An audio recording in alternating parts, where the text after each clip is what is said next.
ले में सहायक साबित हो। राइट जी, आज हम क्या डिस्कस करने वाले हैं? प्लांट किंगडम, और आज है सेशन नंबर 3। राइट जी, इससे पहले बहुत सारी चीजें हम पढ़ चुके हैं, लिविंग वर्ल्ड पढ़ चुके हैं, बायोलॉजिकल क्लासिफिकेशन पढ़ चुके हैं, मोनेरा, प्रोटिस्टा, फंजाई, राइट। और प्लांट किंगडम में हम एल्गे के बारे में पढ़ चुके हैं। अगर आपको याद होगा, हमने अपने पिछले सेशन में एल्गे के बारे में डिस्कस करा था, जिसमें red algae, brown algae, green algae, उनकी पिगमेंट्स याद है ना। और मेरी एक खास बात, एक हिदायत, एक इंस्ट्रक्शन, वो क्या होती है?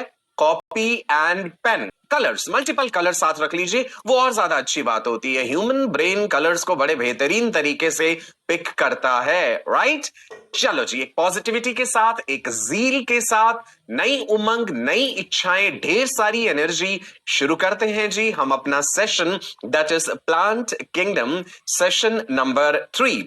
थोड़ा सा रिकैप हो जाए, रिकॉल कर ले, हमने भाई क्या पढ़ा था। हमने पढ़ा था कि प्लांट किंगडम को हमने ब्रॉडली क्लासिफाई किया था क्रिप्टोगैम्स एंड फेनेरोगैम्स में, याद है जी।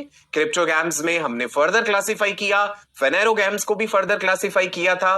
तो हम नतीजे पे पहुंचे थे that algae, bryophytes, pteridophytes, then gymnosperms, angiosperms, ये सब चीजें हमने पढ़नी है। एल्गे से शुरुआत करी थी, कॉपी पेन पे आपने पिगमेंट्स भी नोट करी थी, और आज भी नोट करते रहेंगे साथ साथ। ठीक है जी, चलो देखते हैं क्लोरोफाइसे क्या था। मैंने बोला था chloro is referring to something which is green in colour. Right जी, सो क्लोरोफाइसे में ग्रीन एल्गे, क्लोरोफिल जो है पिगमेंट, मैंने बताया था कि क्लोरोफिल अलग अलग तरह का है, chlorophyll A, chlorophyll B, chlorophyll C, chlorophyll D. Chlorophyll A तो यूनिवर्सली प्रेजेंट है जी भाई ग्रीन प्लांट्स में, है ना। अगर एल्गे की भी बात करें तो आप देखिए, गौर कीजिए, क्लोरोफिल ए आपको तीनों जगह पे मिल रहा है। क्लोरोफिल ए आपको क्लोरोफाइसे, फियोफाइसे एंड रोरोफाइसे तीनों में मिल रहा है। बाकी पिगमेंट्स जो अलग हैं, जैसे chlorophyceae green algae, right, phaeophyceae brown algae, rhodophyceae red algae, जो सबसे एंशिएंट एल्गे थे, याद है। फिर हमने ये भी पढ़ा था, कैल्प्स के बारे में भी पढ़ा था, वो मेरीन एल्गे जो मैंने बताए थे आपको कि पूरे का पूरा कैल्प फॉरेस्ट बना होता है समंदर के नीचे। राइट जी, जो पिगमेंट्स डिफरेंट हैं, देखिए क्लोरोफिल बी जो कि पाया जाता है क्लोरोफाइसे में यानी ग्रीन एल्गे में, then chlorophyll c and fucoxanthin जो कि ब्राउन एल्गे में है, then chlorophyll d and phycoerythrin जो कि रेड एल्गे में है। स्टोर्ड फूड मटेरियल में भी डिफरेंसेस थे, starch, mannitol, laminarin, floridean starch. Floridean starch का स्ट्रक्चर जो है माइलोपैक्टिन एंड ग्लाइकोजन से रिजेंबल करता है। सेल वॉल के डिफरेंसेस देखे थे, सेल वॉल सेलुलोज से बनी है क्लोरोफाइसे में, सेलुलोज एंड एल्जिन से फियोफाइसे में, सेलुलोज से रोडोफाइसे में। सो एक हमने ये टेबुलर फॉर्म में सारे डिफरेंसेस क्विकली हमने ये रिकैप देख लिया। नाउ एक इंपॉर्टेंट बात हमने जानी थी दैट एल्गे जो हैं वो सभी एक्वेटिक हैं। एक्वेटिक शब्द का मतलब पानी में पाए जाते हैं, फ्रेश वाटर वाले भी हैं, मैरीन वाटर फॉर्म्स में भी है। जो हमने ब्राउन एल्गे पढ़े थे वो मैक्सिमली, इनफैक्ट हम कहते हैं कि एक्सक्लूसिवली मैरीन हैबिटेट में देखने को मिलते हैं। मैरीन वाटर का मतलब है समंदर का पानी, खारा पानी, एंड फ्रेश वाटर मींस नदियों का, तालाबों का, पॉन्ड्स, लेक्स, झरने में जो पानी होता है, that is called fresh water, salt concentration के हिसाब से। सो एक मुख्य बात हमने जानी कि एल्गे जो हैं वो होते हैं एक्वेटिक, राइट, यानी पानी में पाए जाते हैं। Now algae they had everything to successfully survive. पानी में उन्हें हर चीज मिल रही थी, अपना भोजन, पानी, खाना पीना, रहना सहना सब भाई अच्छे से हो रहा है। तो जरूरत क्या पड़ी थी पानी में रहने वाले इन एल्गे को कुछ ऐसी फॉर्म्स में आगे जाके इवॉल्व हो जाना कि वो जमीन पे आए। अगर आप लैंड प्लांट्स की बात करें तो भाई वो जमीन में है, मिट्टी में है, सॉइल में है ना। तो एक्वेटिक टू टेरेस्ट्रियल, ये जो हैबिटेट चेंज हुआ, ये जो बदलाव हुआ, इसके लिए आवश्यकता क्या रही, क्या जरूरत थी, और क्या क्या फीचर्स इवॉल्व होने जरूरी थे, ये हम जानेंगे अभी। So they had everything to successfully survive, then slowly the plants started to evolve, and as they evolved they moved towards land. मतलब aquatic to terrestrial ये habitat shift होने जा रहा है। हमने एक बात पढ़ी थी भाई, लाइफ ओरिजिनेटेड इन वाटर, याद है वो प्राइमोडियल सूप वाली बात, कि millions of years ago earth पे जो कंडीशंस थी they were entirely different from present day conditions, right. करोड़ों साल पहले की बात हो रही है। ओपेरिन एंड हार्लेन ने जो कहा था कि भाई जो समय जो टेम्परेचर था that was very high, everything was in molten form, there was abundance of methane, ammonia, hydrogen, water vapours, ये सारी चीजें समंदर के पानी में घुलती गई, अमीनो एसिड्स बने, प्रोटीन्स बने, लिपिड्स, ग्लिसरॉल, फैटी एसिड्स, और धीरे धीरे एक सेल जैसी चीज बन गई होगी। एंडोसिम्बायोटिक वाली मैंने थ्योरी भी बताई थी लिन मार्ग्यूलियस की, कि भाई एक बड़े प्रोकैरियोटिक सेल को एक छोटे प्रोकैरियोटिक सेल के साथ वो दोनों मिल गए, बड़े सेल ने उस छोटे सेल को एनगल्फ कर लिया पर उसे डाइजेस्ट नहीं करा। वो छोटे छोटे सेल्स उस बड़े सेल के अंदर माइटोकॉन्ड्रिया एनिमल सेल्स के केस में एंड प्लास्टिड्स प्लांट सेल के केस में बन के रहने लगे, यूकैरियोटिक सेल जो है वो बन गए। ये सारी बातें हमने पिछली क्लास में डिस्कस करी थी। कोई भी सेशन आपको मिस नहीं करना, this is very important. Regularity, dedication and trust, तीन चीजें आप अपने शिक्षकों पे, अपने गुरुजनों पे, इन तीनों चीजों का भरोसा रख के चलिए, आपका कल्याण अवश्य होगा। Trust me, you will definitely succeed, right जी। तो रेगुलरिटी मिस नहीं करनी, ये बात मैंने इसके लिए कही बिकॉज पिछले कई सेशंस में ऐसी बातें हमने डिस्कस करी होती हैं जो अगले सेशंस में कॉन्टिन्यूटी बनते हैं। तो ये जो प्राइमोडियल सूप वाली बात मैं बता रहा हूं ये पिछले सेशन में डिस्कस करी थी, ठीक है जी। तो जिक्र ये हो रहा है कि लाइफ का ओरिजिन तो हुआ पानी में, अब पानी से लाइफ पहुंच रही है जी, प्लांट्स का जिक्र कर रहे हैं जमीन पे, aquatic to terrestrial mode of life, right. Now evolve जब हम कह रहे हैं, इवोल्यूशन का मतलब क्या है? Evolution does not mean complexity, ये बात मैं पहले भी आपको बता चुका हूं।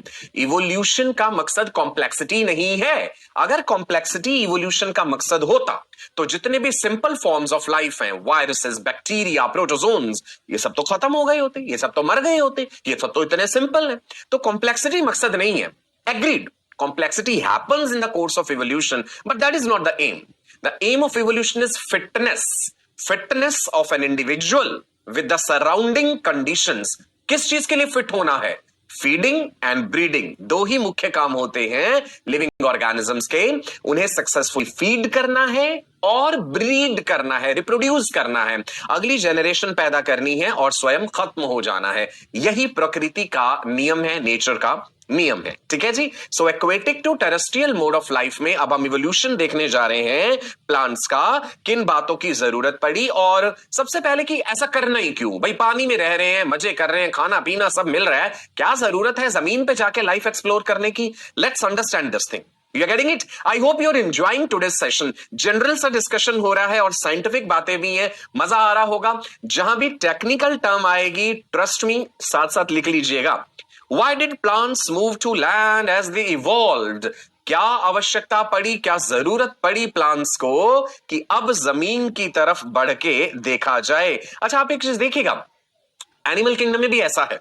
एनिमल किंगडम में भी आप देखेंगे कि एम्फीबियंस जो हैं, एम्फीबिया वर्ड का मतलब क्या है? डुअल मोड ऑफ लाइफ, जो पानी में भी रह लेते हैं, जमीन पे भी रह लेते हैं। सो एम्फीबियंस पहले वर्टिब्रेट्स थे जिन्होंने ये ट्रांजिशन किया from aquatic to terrestrial mode of life. Amphibia word दिमाग में आते ही फ्रॉग आपके सामने आ जाता है। अभी हम जिक्र करेंगे इस बात का दोबारा। देखिए जी, plant transition from water to land, बड़ी खूबसूरती से आपको इस स्लाइड के जरिए दिखाया गया है।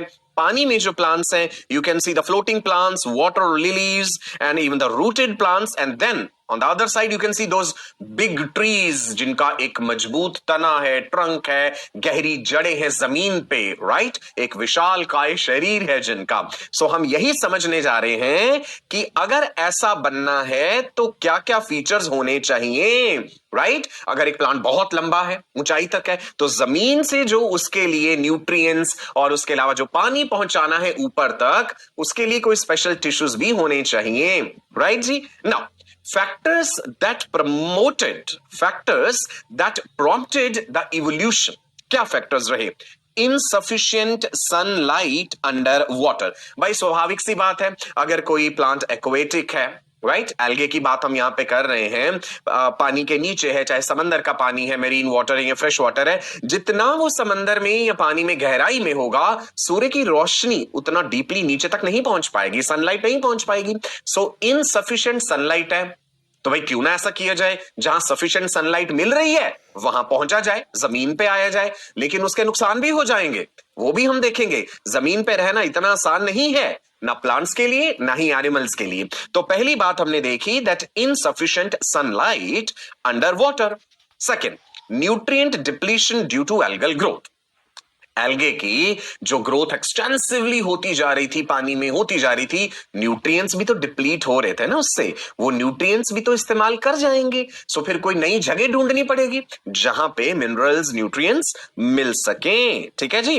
Land was more nutrient rich at that point. अगर हम कंपेयर करें, इवोल्यूशन की बात कर रहे हैं हम, हजारों लाखों साल पुरानी बात, उस समय अगर हम पानी को जमीन से कंपेयर कर रहे हैं, land was more nutrient rich at that point of time, but land was not a welcome place. इतना आसान नहीं है, वहां पे कोई तहे दिल से स्वागत नहीं हो रहा था प्लांट्स का। भाई वहां पे अपनी परेशानियां हैं, पानी में रहने की अपनी परेशानियां हैं, जमीन पे रहने की अपनी परेशानियां हैं, मुश्किलें हैं। क्या है वो मुश्किलें? We are saying that land was not a welcome place. थोड़ा सा दिमाग लगाइए। एक तो जैसे मैंने सनलाइट से रिलेट करी थी बात, तापमान, टेम्परेचर एक बहुत बड़ी समस्या रही होगी। आप यहां पे देख पा रहे हैं इस खूबसूरत सी स्लाइड में, as soon as the plants reached land they withered. Right, withered का मतलब क्या होता है? मुरझा गए बेचारे, जीवन रस ही उनका खत्म हो गया। कैसे?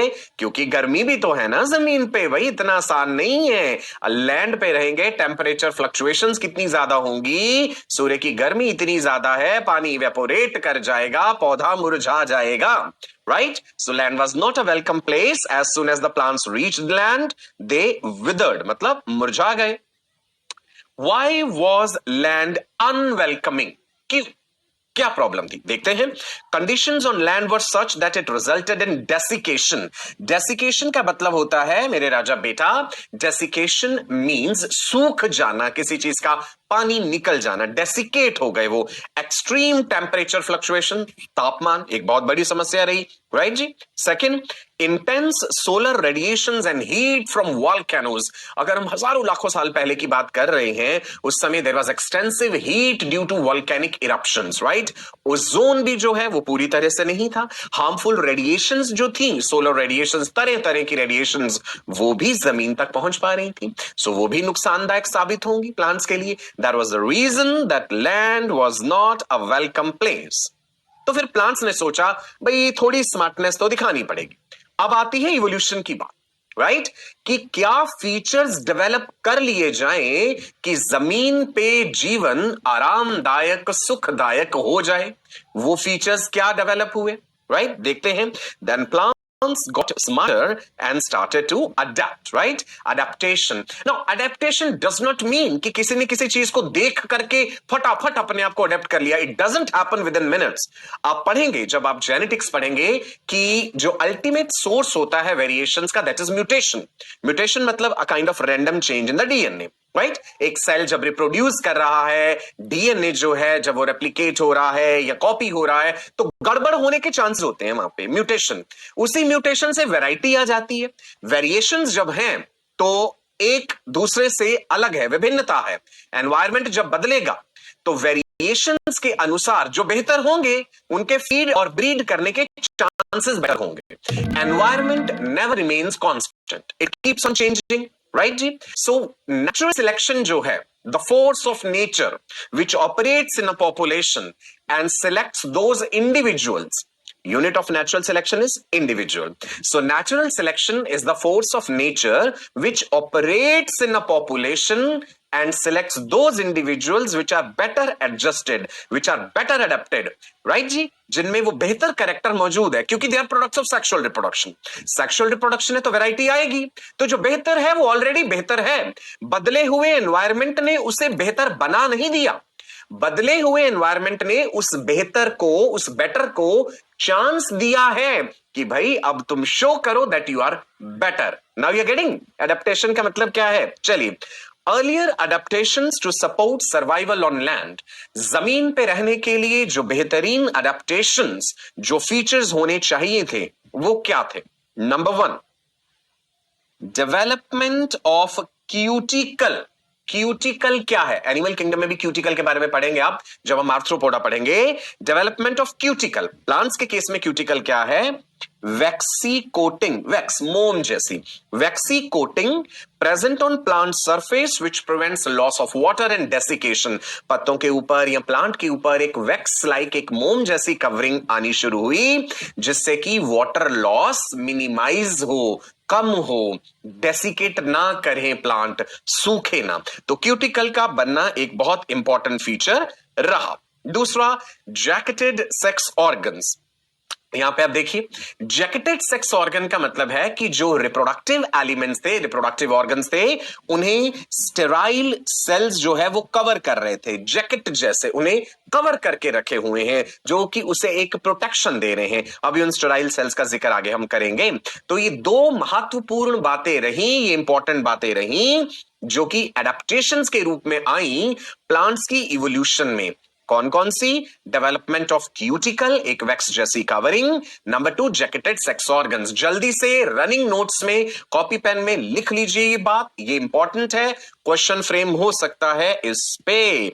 आगे बढ़ते हैं। Now the plants were ready to conquer land. ये बातें, ये खूबियां जब आ गई तो अब जमीन पे भी साम्राज्य बनाया जा सकता है प्लांट्स का। देखते हैं जी वो कैसे बना। चलिए, and the plants as we see today they appeared, right? ये फीचर्स आए, aquatic to terrestrial mode of life पे वो आए, खुद में ये बेहतर फीचर्स उन्होंने डेवलप करे जो कि वेरिएशंस के कारण आएंगे। ऐसा नहीं है एनवायरमेंट को देख के अपने आप को बदल लिया, that is not possible, right? चलिए जी बढ़ते हैं आगे। Do you know to which division of the plant kingdom do the first land plants belong? अब याद कीजिए, हमने प्लांट किंगडम का क्लासिफिकेशन देखा था, क्रिप्टोगैम्स, फेनेरोगैम्स। क्रिप्टोगैम्स में फर्दर एल्गे, एल्गे के बाद क्या थे बताइए मुझे जल्दी से, एल्गे के बाद क्या थे? Bryophytes, bryophyta, then pteridophyta, then gymnosperms, angiosperms. So the question here is, do you know to which division of the plant kingdom do the first land plants belong? And the answer is bryophyta, right? लिख लीजिए term, technical terms हैं, अब तक हम कई बार इनका इस्तेमाल कर चुके हैं, सो आई एम श्योर आपको याद हो चुकी होंगी। करंट क्लासिफिकेशन सिस्टम जो है उसमें प्लांट किंगडम में एल्गे, ब्रायोफाइटा, एल्गे के लिए थैलोफाइटा वर्ड भी यूज किया था ना, थैलस लाइक बॉडी, मैंने बताया था एक जनरल टर्म, राइट? जिसमें प्लांट बॉडी में रूट, स्टेम, लीव ये सब डिफरेंशिएटेड नहीं है, थैलस की तरह है, तो थैलोफाइटा भी कह देते हैं। Algae, then bryophyta, then pteridophyta, then gymnosperms and then angiosperms। देखा, याद हो गई सारी चीजें, साथ साथ लिखी हैं आपने सारी बातें, लिखिए जरूर। चलो देखते हैं जी, आंसर इज ब्रायोफाइटा, ब्रायोफाइट्स। हम फर्स्ट लैंड प्लांट्स की बात कर रहे हैं, पर ये ब्रायोफाइट्स कोई ऐसे प्लांट नहीं है जैसे पौधे आप चारों तरफ देखते हैं कि भाई उसकी जड़ें हैं, लंबा सा तना है, बहुत ऊंचा है पौधा, फल फूल लग रहे हैं उस पे। नहीं नहीं नहीं, ये बहुत ही डिफरेंट है। इनफैक्ट अगर आपसे कोई कहे, पहली बार अगर आपको इनके बारे में पता ही नहीं है और मैं कहूं कि ये प्लांट्स है, तो शायद आपको यकीन भी ना हो कि ये प्लांट्स है। So let's talk about these bryophytes. कहां पे देखे होंगे आपने?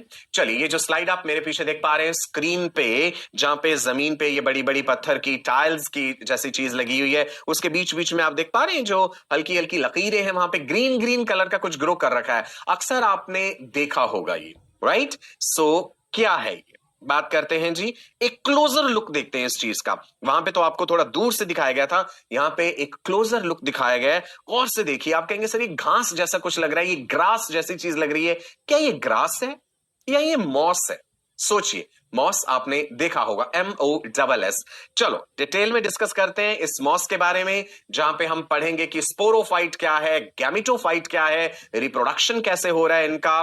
चलो जी बढ़ते हैं आगे। तो देखिए, the first land plants, bryophytes।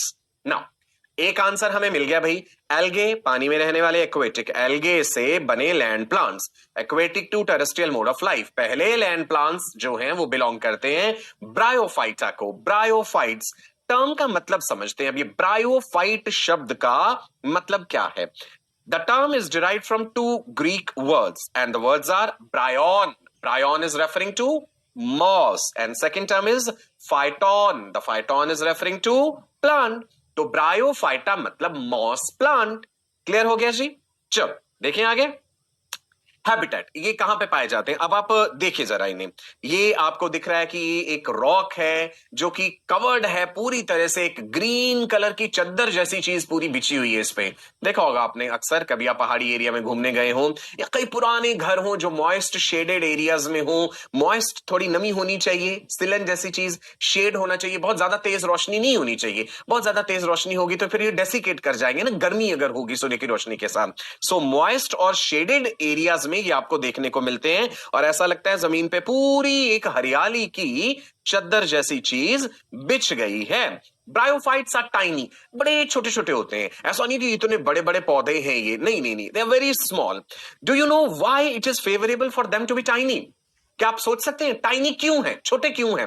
थोड़ा सा दिमाग लगाइए. मैंने क्लू दिया भी था इस बात का कि जब जमीन पे आएंगे फिर जड़ें होनी चाहिए और पौधा अगर बड़ा होगा एक मोटा तना होना चाहिए, ट्रांसपोर्टेशन मैकेनिज्म होना चाहिए, जमीन से चीजें ट्रांसपोर्ट होकर के प्लांट के कोने कोने तक पहुंच पाए, वेस्कुलर टिश्यू होने चाहिए.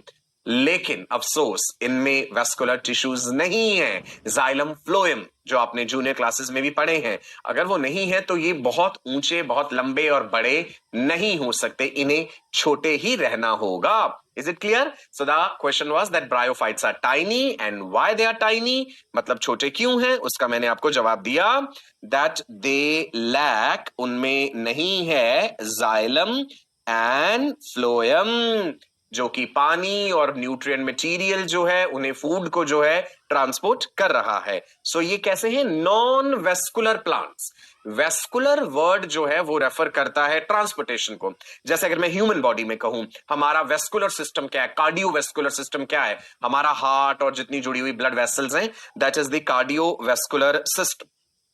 ठीक है. सो इवोल्यूशनरी एडवांटेज क्या है इस टाइनी साइज की? देखते हैं जी.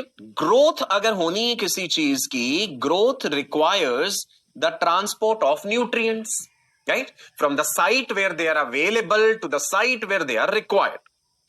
टॉल ट्रीज जो लंबे पेड़ पौधे हैं, they have xylem and phloem यानी the vascular tissues which help in transport of nutrients. Bryophytes they lack xylem and phloem. That is what we have said कि ये नॉन वेस्कुलर प्लांट्स हैं.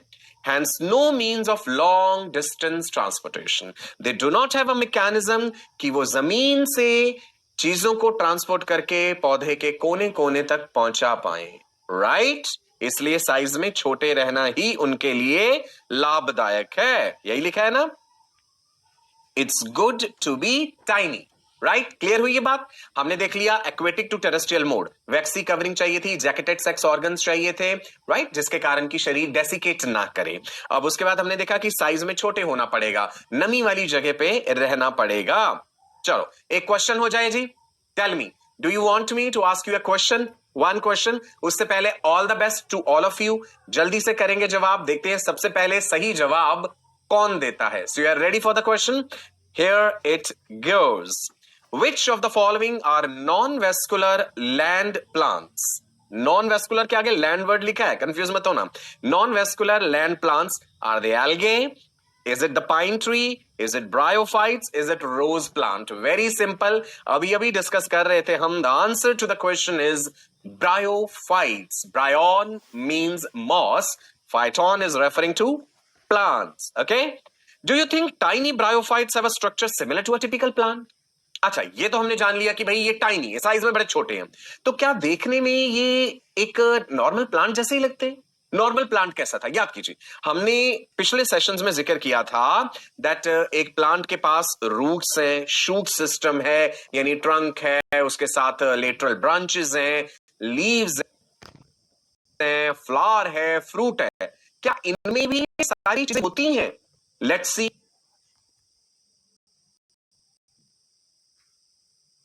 ये टाइनी ब्रायोफाइट्स कैसे होते हैं देखने में?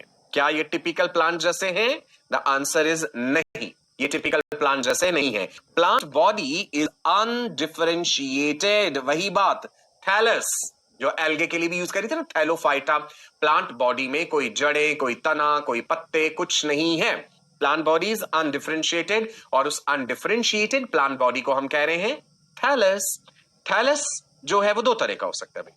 कैसा? एक तो प्रोस्ट्रेट फॉर्म में और एक इरेक्ट फॉर्म में। दोनों टर्म्स ध्यान रखेंगे। जब आपने उस अनडिफरेंशिएटेड प्लांट बॉडी को थैलस कहा, फिर हमने कहा कि भाई दो तरह का। प्रोस्ट्रेट, प्रोस्ट्रेट का मतलब क्या? ऐसे फैला हुआ, जैसे हम कहते थे ना दंडवत प्रणाम करना, किसी को लेट जाना, जमीन पे फैल जाना। सो प्रोस्ट्रेट उस चीज के लिए यूज हो रहा है टर्म जो है। इरेक्ट मतलब सीधे खड़े हुए। दोनों प्रकार के हो सकते हैं। वो जो थैलस बॉडी है प्रोस्ट्रेट भी हो सकती है, इरेक्ट भी हो सकती है। आगे देखते हैं जी। The plant body which is undifferentiated यानी thallus has no true roots, no true shoots। वही जिक्र कर लिया हमने पहले, न रूट है न शूट है। ना यहां पे अब एक बार रिकॉल करना चाहेंगे हम आपके साथ sporophyte, gametophyte. Sporophyte the spore bearing, gametophyte the gamete bearing. Gamete is referring to what? The sex cells are the gametes. So gametophytic generation जो है N मतलब haploid, gameto and phyta refer कैसे कर रहे हैं? Gameto is referring to gamete producing, phyta is referring to plant. अब आप इसको डिटेल में देखिए, स्ट्रक्चर आपके सामने है। नीचे आपको छोटी छोटी जड़ जैसी चीज दिख रही है ना, राइजोइड्स कह देते हैं हम उन्हें, हेयर लाइक स्ट्रक्चर्स जो हैं। गैमेटोफिटिक ग्रीन कलर का जनरेशन आपको दिख रहा है नीचे, दिस इज गैमेटोफाइट। गैमेटोफाइट के ऊपर आपको नजर आ रहा है स्पोरोफाइट, स्पोरोफाइट का कैप्सूल भी नजर आ रहा है, राइट जी। सो गैमेटोफाइट के बाद स्पोरोफाइट। स्पोरोफाइट के आगे देखिए क्या लिखा है, 2n मतलब डिप्लॉयड नंबर ऑफ क्रोमोसोम्स। अक्सर एग्जांपल ह्यूमन बॉडी का देके बताता हूं, 2n इज इक्वल टू 46, हम डिप्लॉयड हैं। Sporo is referring to spore forming या spore producing, phyta is referring to plant. Clear हो गया? Spore producing sporophytic, gamete producing gametophytic. So आपको पूरा प्लांट जो है सामने आपके नजर आया, उसका sporophyte and gametophyte generation. Now let's talk about the gametophyte of the bryophytes. कैसा होता है ये gametophyte? Now, the gametophyte of the bryophytes, it is independent, it is haploid, right? और गैमेटोफाइट में अगर हम आगे डिटेल में जिक्र करें, सेक्स ऑर्गन्स के बारे में जाने अगर हम, मेल सेक्स ऑर्गन्स को एंथेरिडिया कहते हैं। Important, antheridia the male sex organs. यहां पे नीचे डायग्राम के जरिए भी आपको दिखाया गया है, the moss antheridia and the moss archegonia. This archegonia is referring to what? It is referring to the female sex organs. Let's write these terms. लिखिए अपनी कॉपी में, नई टर्म्स आ रही हैं, पहली बार आ रही हैं, लिखेंगे, प्रैक्टिस होगी तभी याद होगी। मेल सेक्स ऑर्गन्स के लिए एंथेरिडिया, मैं फिर से अंडरलाइन कर देता हूं। फीमेल सेक्स ऑर्गन्स के लिए आर्कीगोनिया। आगे बढ़ते हैं जी। सेक्स ऑर्गन्स मल्टी सेलुलर हैं इनके, they arise on stalks and they are covered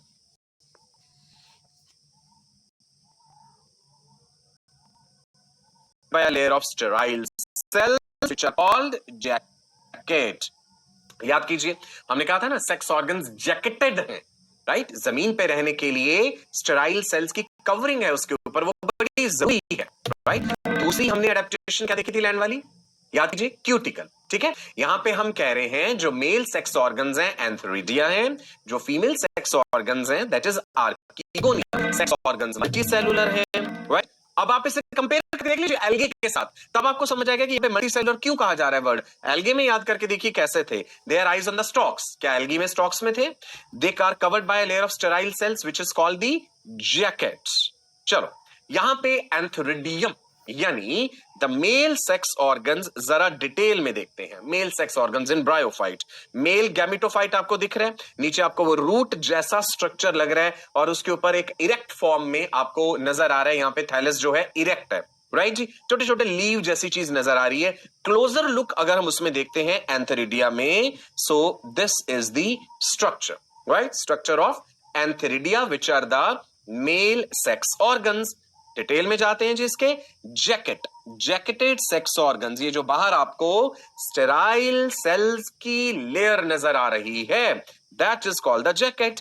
ये रहा नीचे स्टॉक, एक डंडी जैसी चीज, ये हमने एलएस काटा है उसका, एंथोरिडिया का एलएस मतलब longitudinal section. Androcyte mother cells हैं जी उसके अंदर। Andro is something which is referring to male, androcyte mother cells. Okay, चलो, एंड्रोसाइट मदर सेल्स में माइटोसिस होता है। Mitosis is a type of cell division, equational cell division. Mitosis, meiosis हम पढ़ेंगे डिटेल में आगे, घबराना नहीं है। मियोसिस रिडक्शनल डिवीजन होता है जो क्रोमोसोम्स का नंबर रिड्यूस करता है। सो एंड्रोसाइट मदर सेल में माइटोसिस हुआ और एंथेरोजूओइड्स बने। ये देखिए एंथेरोजूओइड्स जो हैं they are biflagellate, flagella present है, ये इंपॉर्टेंट है, ध्यान रखिएगा। This can be framed as a question, right? क्या कि एंथेरोजॉइड्स बाइफ्लैजेलेट होते हैं, दो फ्लैजेला। ह्यूमन स्पर्म में भी तो फ्लैजेला होता है। क्या आप जानते हैं ह्यूमन बॉडी में, right, sperm is the only cell which has flagella, otherwise human body में कहीं फ्लैजेला नहीं पाया जाता, राइट जी? सीलिया जरूर होते हैं। फ्लैजेला की मदद से जो है स्पर्म मूव करते हैं। और अगर ह्यूमंस की बात करें, sperms they require fructose sugar for energy. Female sex organs कैसे हैं जी ब्रायोफाइट्स में? Archegonium, archegonium referring to female sex organ. Female gametophyte आपके सामने है जी, आर्कीगोनिया आपको नजर आ रहे हैं, राइट? ऐसा लग रहा है ना बीच में जैसे नीचे ओवरी जैसा स्ट्रक्चर है, लेकिन एग्जैक्टली ये वैसा नहीं है। फीमेल सेक्स ऑर्गन जो है ब्रायोफाइट का एलएस देखते हैं, आर्कीगोनियम का लॉन्गिट्यूडनल सेक्शन। जैसे मान लो ये कोई चीज है, इसको अगर मैं ऐसे काटूं, this will be transverse section, TS. अगर लेंथवाइज काटूं, that will be longitudinal section. You can see the cover cells, सबसे ऊपर neck canal cells, then neck. क्या क्या चीजें नजर आ रही हैं? We can see this neck like structure, neck canal cells, cover cells, then there is egg cell which is developing here, ventral canal cell and venter, right? उसके बाहर वाली जो कवरिंग नजर आ रही है। So archegonium, antheridium, दोनों का स्ट्रक्चर हमने देखा ब्रायोफाइट्स में। Now here is the question time. Let me see how many of you will answer it correctly and with speed. Speed, accuracy दोनों चाहिए होती है किसी भी एग्जाम को क्रैक करने के लिए। सिर्फ नॉलेज नहीं चाहिए होती। मान लो आपको सर हमें बड़ी नॉलेज, हमें सब चीजें याद हैं, बस हमें ना 5-6 घंटे दे दो नीट का पेपर सॉल्व करने के लिए। No no no no, that's not possible. Time bound है, एक्यूरेसी चाहिए, स्पीड चाहिए, दोनों चीजें चाहिए। सो क्वेश्चन है, the male sex organ of bryophytes, I will repeat, the male sex organ of bryophytes is called A archegonium, B antheridium, C oogonium and D anther. So I am sure answer आ चुका है जी, it is antheridium, the male sex organ. Now bryophytes को amphibians of plant kingdom कहा जाता है ना? Amphibia term, dual mode of life. Amphibians term हमारे सामने आता है, हमें फ्रॉग एंड टोड्स ये सब याद आते हैं जो कि एनिमल किंगडम को बिलोंग करते हैं। एम्फीबियंस को डुअल मोड ऑफ लाइफ क्यों कहा जाता है? बिकॉज वो aquatic as well as terrestrial mode of life show करते हैं, पानी में भी रह लेते हैं, जमीन पे भी रह लेते हैं। जमीन पे एम्फीबियंस आ तो गए, पर समस्या उनकी ये थी that for reproduction the amphibians of the animal kingdom यानी frog, amphibians have to return back to water for reproduction. क्योंकि एम्फीबियंस के जो एग्स है, अंडे जो हैं उनके, वो बड़े सॉफ्ट है, ये गैमेट्स बड़े सॉफ्ट हैं, वो जमीन पे उन्हें डिस्चार्ज नहीं कर सकते। That is the reason frog is found close to water. Reproduction is a very important feature, जिसके कारण फ्रॉग जो है उसे पानी के आसपास रहना पड़ता है, because for reproduction it has to go back to water. वहीं पे गैमेट रिलीज करेंगे, एक्सटर्नल फर्टिलाइजेशन होगा। सो यहां पे भी रिप्रोडक्शन के लिए पानी की जरूरत है। So they are amphibians of the plant kingdom. ये क्वेश्चन पूछ लेते हैं कई बार। Bryophytes they live on land but they need water for fertilization, right ji? Bryophytes जमीन पे रहते हैं, पानी चाहिए फर्टिलाइजेशन के लिए। अब फर्टिलाइजेशन की प्रक्रिया देखते हैं, जिसमें मेल गैमेटोफाइट दिख रहा है, हैप्लॉइड नंबर ऑफ क्रोमोसोम, उससे क्या बनेगी? बायफ्लैजेलेट एंथेरोजोइड्स। उन्हें आर्कीगोनिया तक पहुंचना है जहां पे कि पानी की आवश्यकता रहेगी। फर्टिलाइजेशन किस प्रकार हो रहा है जी ब्रायोफाइट्स में? देखते हैं। हमने अभी अभी जिक्र किया था फीमेल जो इसका सेक्स ऑर्गन है ब्रायोफाइट्स का, cover cells, neck canal cells, neck, then egg cell, venter, longitudinal section मैंने आपको दिखाया था। अब हमने देखना है कि किस प्रकार स्पर्म एंटर करके फर्टिलाइजेशन करेगा। The neck canal cells disintegrate and release mucilage. जो नेक कैनाल सेल्स दिख रहे थे आपको यहां पे, वो डिसइंटीग्रेट करके म्यूसिलेज रिलीज करते हैं, जो कि पानी एब्जॉर्ब करके स्वेल कर जाता है, and the cover cells move apart. जिन्होंने कवरिंग बनाई हुई थी, chemical in the mucilage attract antherozoids. ये देखिए, एंथेरोजॉइड्स को अट्रैक्ट करता है टुवर्ड्स द एग, जो कि उसे फर्टिलाइज कर पाए। Antherozoid, haploid, egg cell, haploid, zygote बना रहे हैं। Zygote is diploid. What is zygote? A single celled diploid structure, 2n number of chromosomes. अब उसमें माइटोसिस होगा, नंबर ऑफ सेल्स इंक्रीज करेगा और एम्ब्रियो बन जाएगा। सिंपल है बिल्कुल, राइट। एक दो टेक्निकल टर्म्स आई, राइट, वो आपने साथ के साथ लिखी हुई है। आर्किगोनियम, एंथेरोजॉइड, वो आपने साथ साथ लिख ली। चलो, स्पोरोफाइट कैसा है? गैमेटोफाइट तो हम समझ गए, अब हम स्पोरोफाइट का जिक्र भी कर लेते हैं जरा। यहां पे देखिए जरा, ऐसे स्पोरोफाइट दैट इज 2n, दिख रहा है आपको वो कैप्सूल जैसी चीज, जो हरी हरी घास जैसी चीज है, उसके ऊपर आपको ऐसा लग रहा है अलग से वो लंबे लंबे कैप्सूल्स हैं। स्पोरोफिटिक जनरेशन यहां पे दिखाई जा रही है जी। Sporophyte is dependent on the gametophyte. जब हमने गैमेटोफाइट डिस्कस करा था, मैंने कहा था इंडिपेंडेंट, है ना, उसे कहा था हेप्लॉइड, इसे कहा है डिप्लॉइड। वो गैमीट प्रोड्यूस कर रहा था गैमेटोफाइट, ये स्पोर्स प्रोड्यूस कर रहा है। बड़ी खूबसूरत पिक्चर है आपके सामने जो क्लियर कर रही है गैमेटोफिटिक जनरेशन को, और उसके ऊपर डिपेंडेंट जो है स्पोरोफिटिक जनरेशन को, राइट। देखिए ध्यान से, the capsule of the sporophyte, ये रहा कैप्सूल, कितना सुंदर बना के दिखाया हुआ है जी। नीचे गैमेटोफाइट, ऊपर जो है स्पोरोफाइट। स्पोर मदर सेल्स नजर आ रहे हैं, कैप्सूल जब ब्रेक हुआ, और स्पोरिक मियोसिस यहां पे हुआ, बिकॉज ये डिप्लॉइड था, 2n था। 2n से हैप्लॉइड स्पोर्स जब बनाने हैं तो ऑब्वियसली मियोसिस होगा। क्लियर है जी? चलो यहां पे देखिए, बड़ी खूबसूरती से आपको दिखाया गया है ये कैप्सूल, और कैलेप्ट्रा भी एक चीज लेबल थी। कैलेप्ट्रा एक जनरल टर्म यूज हो जाता है कवरिंग जैसी या लिड जैसी चीज के लिए। ढक्कन जैसी चीज जो है, कवरिंग जो है, उसे कैलेप्ट्रा कह देते हैं। दिख रहा है आपको यहाँ पे स्पोर्स रिलीज होते हुए? क्लोजली देखिए, ये कैप्सूल आप देख पा रहे हैं, राइट जी। उसके बाद आप देखेंगे जब ये डिसइंटीग्रेट करा है, सो आपने देखा यहां से रिलीज हो रहे हैं ये नन्हे नन्हे स्पोर्स। ओके, सो आगे बढ़ते हैं जी। Gametophyte from sporophyte. Spore germinate करे, स्पोर जर्मिनेट कर रहे हैं, गैमेटोफिटिक जनरेशन, और प्रोटोनीमा क्या है यहां पे? देखिए एक नया टर्म आपके पास आया, प्रोटोनीमा। प्रोटोनीमा एक तरह सा जुवेनाइल स्टेज है। फंगस के हाइफे याद है आपको? फंगल हाइफे, वो माइसीलियम याद है, कैसे लंबे लंबे फिलामेंट जैसी चीज, तो कुछ वैसा सा ही प्रोटोनीमा होता है। अभी जिक्र करेंगे प्रोटोनीमा का, उससे पहले क्वेश्चन आपके लिए, सिलेक्ट द करेक्ट स्टेटमेंट। सही स्टेटमेंट का चुनाव करें। Number 1, bryophytes have dominant sporophyte face. Bryophytes have independent sporophyte phase. Bryophytes have independent gametophyte phase, या gametophyte phase of bryophytes is diploid. चलो जी जवाब दीजिए। देखो स्टेटमेंट बेस्ड है, लंबी लंबी स्टेटमेंट है तो थोड़ा टाइम लग जाता है इन्हें पढ़ने में और एक्यूरेट आंसर ढूंढने में। The answer is, the correct statement is, bryophytes have independent gametophyte phase. Gametophyte के बारे में पढ़ा था कि ये इंडिपेंडेंट है। चलो ऑल्टरनेशन ऑफ जेनरेशन का जिक्र कर लेते हैं जल्दी से। यही होगा ऑल्टरनेशन ऑफ जेनरेशन। क्या है? हैप्लॉइड फेज जो है वो जो है ऑल्टरनेट कर रहे हैं आपस में। इधर देखिए जी, ऑल्टरनेशन ऑफ जेनरेशन में शुरू कर लेते हैं हम सिंगेमी से। कर लीजिए, चलो मान लीजिए गैमिट्स का फर्टिलाइजेशन हुआ, सिंगेमी, जाइगोट बना, जाइगोट से स्पोरोफाइट बना है, स्पोरोफाइट में मियोसिस है, स्पोर्स बने हैं, हैप्लॉइड, गैमेटोफाइट स्टेज में gametogenesis, and then again syngamy. जो चीज हमने पढ़ी उसी को ही इस तरह से एक फ्लो चार्ट कह लीजिए बना करके आपको आसानी से समझाया गया है, राइट। अब ये वाला देखिए फ्लो चार्ट, ये आपको दिख रहा है भाई, थोड़ा सा लंबा लग रहा है, इसमें हैप्लोडिप्लॉन्टिक लाइफ साइकिल दिखाया गया है।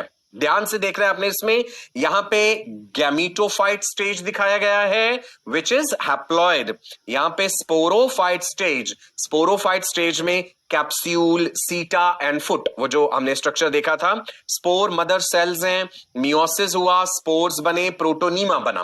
प्रोटोनीमा वो जो जुवेनाइल बॉडी है जिसका जिक्र अभी करेंगे, गैमीटोफाइट बन गया। गैमीटोफाइट में the male sex organs and the female sex organs, antheridia, archegonia, right. Mitosis हुआ, एंथेरोजॉइड बने, उसके बाद फर्टिलाइजेशन। कितनी खूबसूरती से ये आपको पूरा साइकिल दिखाया गया है। इसको आपने अच्छे से याद करना है, प्रैक्टिस करना है, खुद अपने हाथों से आप बनाएंगे इसे। जब आप खुद बना लेंगे ना, आपके जहन में ये अच्छे से बैठ जाएगा, बेसिक कंसेप्ट आपको क्लियर हो गया इससे। उसी चीज को डायग्रामेटिक फॉर्म में आपके सामने रखा गया है जी, राइट। इसमें आप देखिए, चलो यहां से शुरू कर लेते हैं। ये जो हमें दिख रहे हैं जी, राइजॉइड्स हैं, लीव है, सीटा है, कैप्सूल है। स्पोरोफाइट में एनलार्ज करके कैलेप्ट्रा दिखाया गया। कैलेप्ट्रा या ऑपरक्यूलम जब हटा है, स्पोर्स रिलीज हुए, स्पोर्स जर्मिनेट करे, यंग लीफी गैमीटोफाइट बना है जिसमें कि स्पर्म और ओवा और फिर वो फर्टिलाइज हुए हैं, right. Archegonia the female sex organ जिसमें एग है, and then we are getting this zygote जो कि फिर आगे एम्ब्रियो बना रहा है। जो बातें थ्योरेटिकल पढ़ी उसी को ये पिक्चर की फॉर्म में बड़ी खूबसूरती से दिखाया गया। क्वेश्चन हो जाए फिर से एक जल्दी से, राइट। करें जी क्वेश्चन, कॉन्फिडेंस बन रहे ना।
Gametophyte stage, sporophyte stage.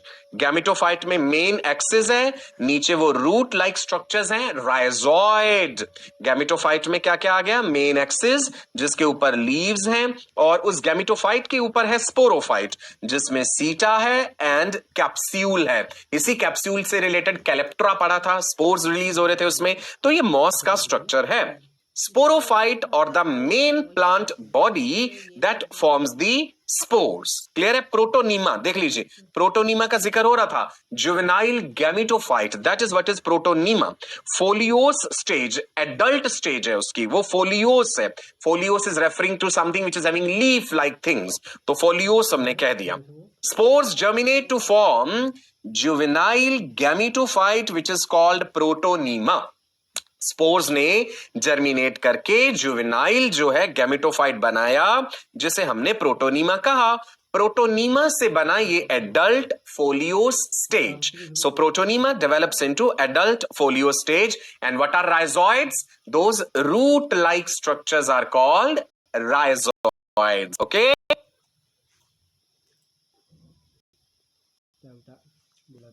Moss का स्ट्रक्चर क्लियर हो रहा है।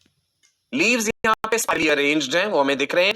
रिप्रोडक्शन की बात अगर हम इनमें करते हैं, मॉसेस में वेजिटेटिव है, एसेक्सुअल है, सेक्सुअल भी है। वेजिटेटिव रिप्रोडक्शन फ्रेम के जरिए, एसेक्सुअल में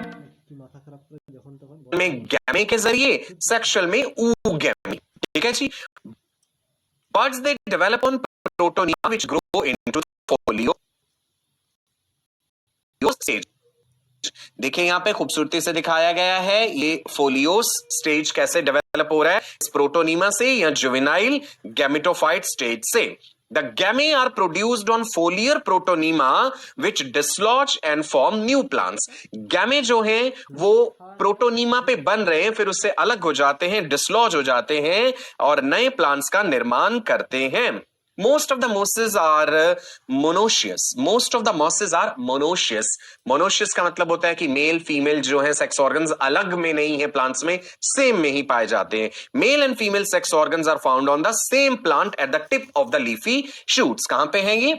tip of the leafy shoots. हमने देखा थोड़ी देर पहले ही एंथेरिडियम के बारे में, आर्किगोनियम के बारे में, दोनों प्रेजेंट है. लिवरवर्ट्स क्या है जी, जान लेते हैं. ये देखिए आपके सामने लिवरवर्ट्स हैं, पहचानिए इन्हें अगर कभी आपने देखे हैं तो. In most liverworts thallus is undifferentiated, they are called a thalloid liverworts. Thallus is dorsiventral dichotomously branched. Dichotomous होता है दो भागों में बंट जाना. डॉर्सीवेंट्रल, डॉर्सल साइड अगर ह्यूमन बॉडी की बात करें, पीठ वाली साइड डॉर्सल साइड, ये वेंट्रल साइड, सो ऐसे फ्लैट है, डॉर्सीवेंट्रल कहा गया. राइजॉइड्स यहां पे यूनिसेलुलर होते हैं. ठीक है.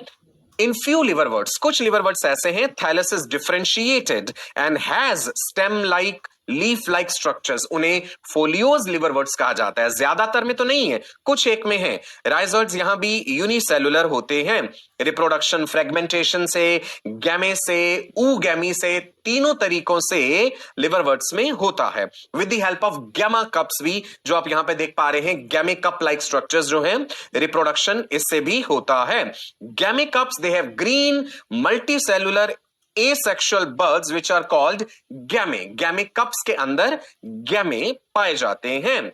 Gammae they germinate to form the new organism. लिख लीजिए, gammae bird आपके लिए नया है. जब आप एनिमल किंगडम पढ़ेंगे ना, जब हम पढ़ेंगे पोरीफेरा स्पॉन्जेस, वहां भी गैम्यूल लाइक स्ट्रक्चर का जिक्र होगा. राइट, यहां पे गैमे है. Most liverworts they are dioecious. इससे पहले जब मैंने मॉसेस का जिक्र करा, मोनोशियस. डायोशियस मतलब यूनिसेक्सुअल, मेल एंड फीमेल जो है वो अलग है. Male and female sex organs are found on different thalli, अलग अलग थैलाई पर हैं. जैसे एंथेरिडियोफोर मेल प्लांट का जिक्र हो रहा है, आर्किगोनियोफोर फीमेल प्लांट का जिक्र हो रहा है. जल्दी से एक क्वेश्चन भी हो जाए, सेशन समाप्त होने वाला है, तो हम चाहेंगे आपसे एक और क्वेश्चन पूछ लें. Which of the following are haploid in bryophytes. Bryophytes में हैप्लॉइड कौन कौन से हैं? पहला ऑप्शन प्रोटोनीमा, एंथेरोजॉइड्स और जाइगोट. देखो यहां पे जाइगोट आ गया, क्लू मिल जाएगा. Archegonium, protonema, spore mother cell. Protonema, gamete, antherozoids, gamete, spore mother cell या एग. कम ऑन क्विकली, जल्दी से 5 सेकंड्स दूंगा मैं आपको. 1 2 3 4 5. गुड, अभी तक आपने आंसर लगा दिया. It's protonema, gemma and antherozoids. Right जी. क्या आप जानते हैं, राइट, क्या कौन सी चीज बताने जा रहा हूं? स्फेग्नम, जिसका जिक्र हुआ था, पीट मॉस कहते हैं. Due to high absorbing capacity, right, इसको एंटीबायोटिक प्रॉपर्टीज भी हैं इसमें, और वर्ल्ड वॉर 1 में बैंडेजेस की तरह भी स्फेग्नम का इस्तेमाल किया गया.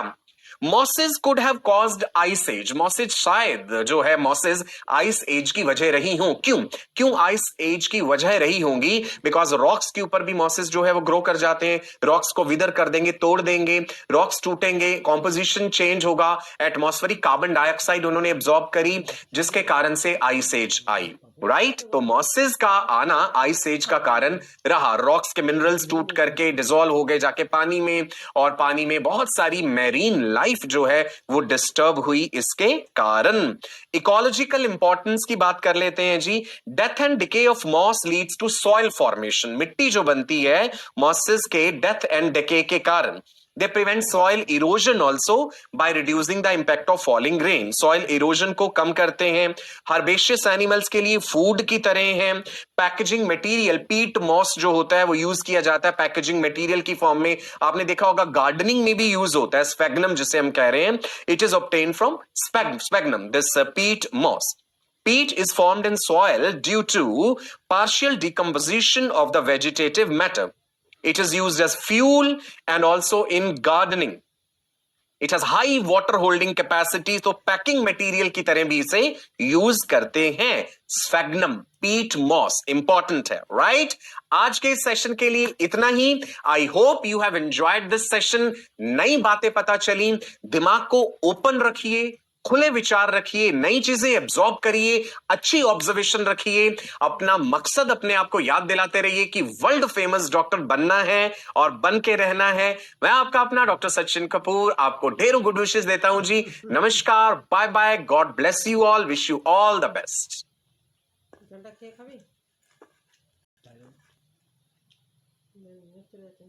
না ক্লাসটা শেষ হলো। একটা ক্লাস হয়ে গেল, 7টা বেজে গেল।